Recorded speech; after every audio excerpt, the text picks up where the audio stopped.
What will supplier networks and supply chains look like after Kinesis, and how will that change the world?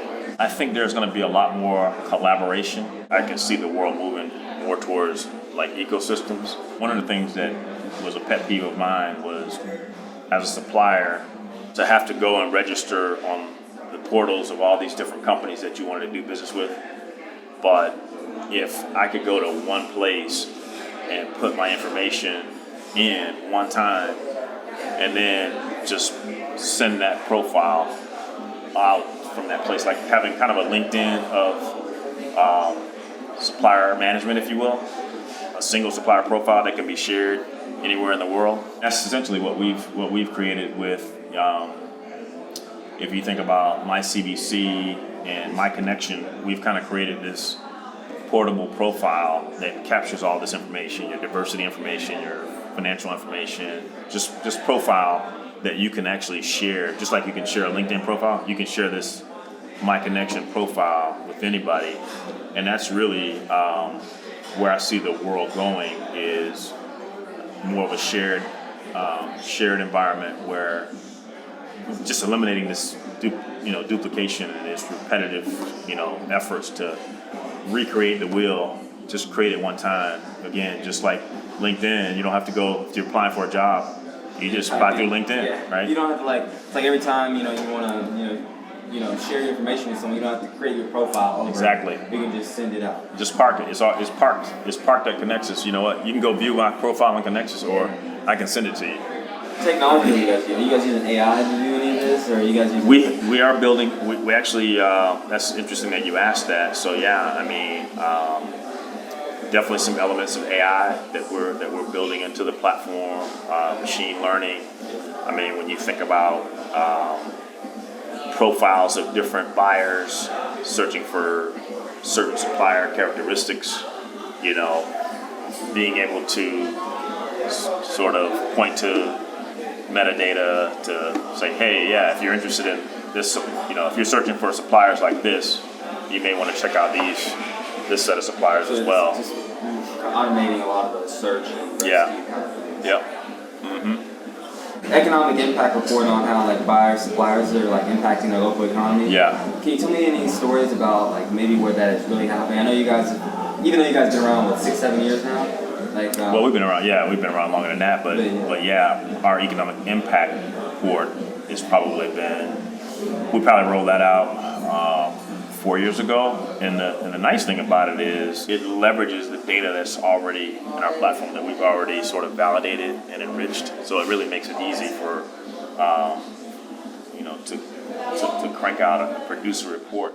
So yeah, I mean, we have companies that are seeing the $55 million that they spend in the greater Chicago market is responsible for, primarily and secondarily responsible for, 5,000 jobs, right? You can see that had they spent those same dollars in a different market, it would not have had that same impact, because they can actually compare, the impact that they've had in that particular zip code versus other zip codes around the country. So now they can, really stand back and make more informed decisions about, let's just say they have a new product offering or a new menu item, whatever the business is, and they have to decide where they're going to source, suppliers from.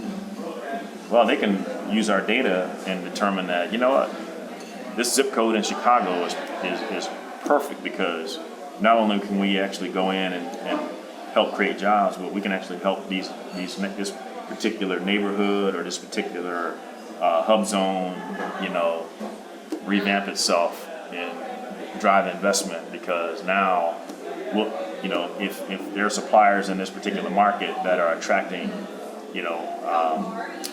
dollars from, X company, then that's going to attract investment dollars, and those investment dollars will become an economic catalyst, and now you'll start getting redevelopment, much like what you're seeing right here in Over the Rhine.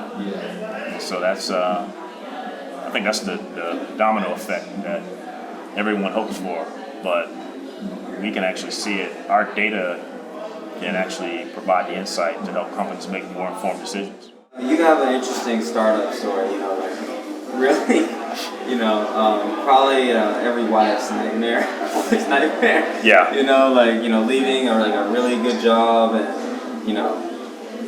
really putting a lot on the line for this company. Midlife entrepreneurs that, have a lot of experience that might know their industry really well. That might have ideas, that want to go out and pursue them. Tell us about what was that like, and what would you have done differently? What advice would you have for people that are thinking about it? Think about leaving a good corporate job. Yeah, and they're like 40s or something, and they're going after it. Man, I'll tell you what. In terms of the decision to leave my job and pursue my entrepreneurial dream or vision, I had sort of said to myself,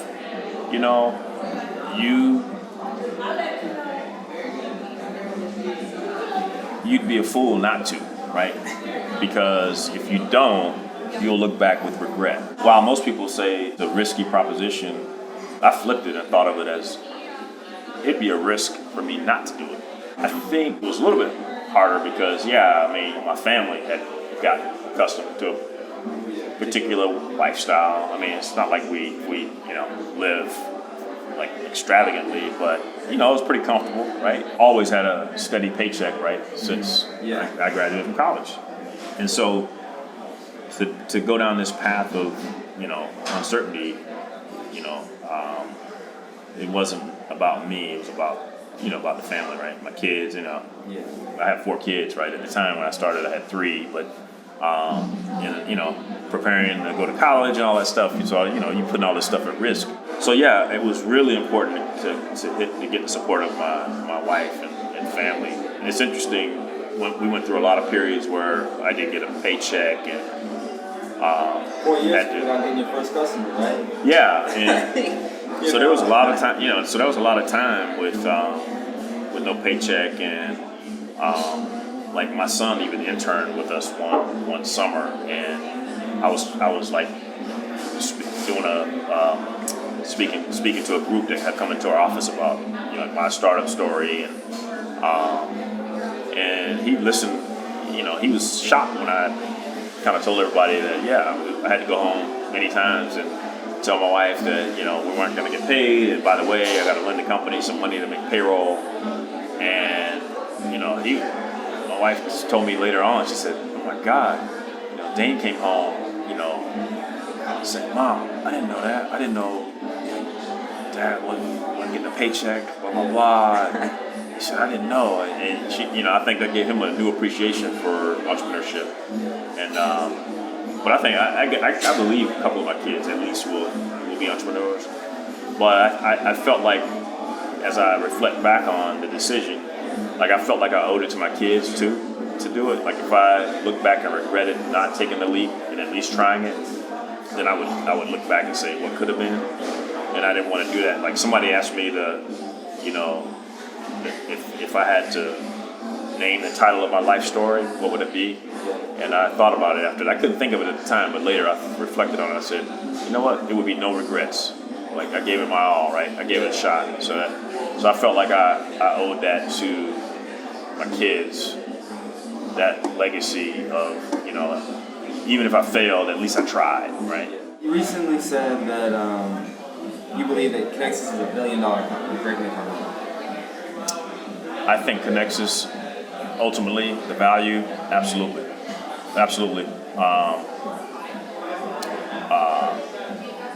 Intrinsic value, I think we have the potential to be a multi-billion-dollar company, absolutely. In terms of the value, just because we've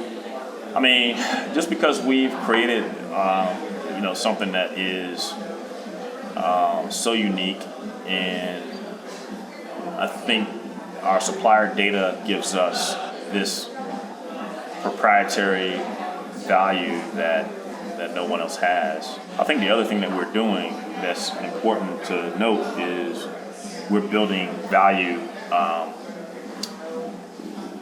with the supplier network that we're building, and we really haven't started this yet, but there's an opportunity for us to provide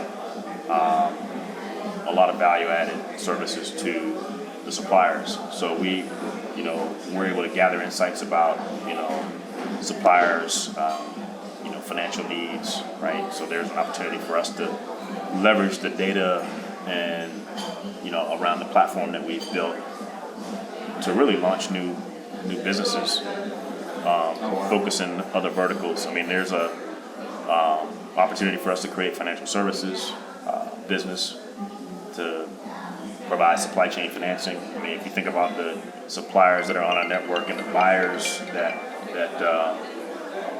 they're serving, we can see which suppliers are most used by, which buyers, right? We can see contract wins. We also have quite a few financial services clients that, I've had conversations with about opportunities for us to sort of provide access to qualified lending customers, right? So there's an opportunity for loan products, other data products. I mean, we've talked about opportunities where we enable suppliers to kind of manage their own kind of business credit score. That's one of the things that we're able to capture too. So there's a lot of opportunities for us to drive value on the supplier side. To date, we've really been focused on building the value on the enterprise side while we've kind of built this database. Yeah, I mean, we want to be focused right now, but we've been approached by different institutions about opportunities to partner in other areas. I feel like Connexus was really, I don't want to say lucky, but like really fortunate that customers were really coming at you with like, well, we it's like almost the customers gave most of the ideas to you guys at the beginning, from just when you were just focused on diversity. Like you guys really listened to the customers, and I think that really accelerated your growth beyond. I mean, you got more funding and stuff like that once you listened to the customers. Yeah, I think it's important to focus on your core, like do what you do best, and I think there's no substitute for good relationships with your customers, and I think good relationships require listening, and I think that helped us. That definitely helped inform our product roadmap for sure. And and it's led to other opportunities. And the beauty of a cloud-based solution is that once you enhance and add features to the platform, it's there forever. I mean, we just continue to. That's why really your product development process never ends in a SaaS platform, because especially with us, because every time you add a new vertical, and you add, features that are specific for that vertical, it creates opportunity for you to become the dominant player in that particular vertical. It's like in healthcare, data integrity. It's like the more data goes in, it's like the more stronger it is. Mm-hmm.